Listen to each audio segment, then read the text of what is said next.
ari awal mana udah dibikeun ku teh.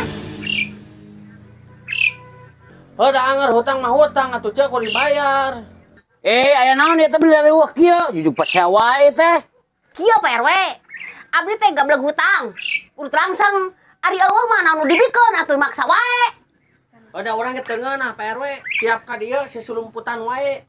Turan di korong yuh nyumputna teh da samaruk teh nyaho. Oh, jadi kitu permasalahanna. Ayeuna mah kieu we. Abdi bade naros ka Akang. Mangga Pak RW sok naros naon. Ari eta bisa si Ece keur ngeurit langsung Nya, dipasihan teh ku Akang. nya dipastihan ku abdi teh Pak RW da percanten tadi mah. Oh, lamun kitu masalah Akang atuh Kang. Nagih wae ka si emak. Nah, jadi abdi nu salah Pak RW. Ari Akang pan tadi cek Akang dipasihan. Nya geus tong ditagih atuh Kang.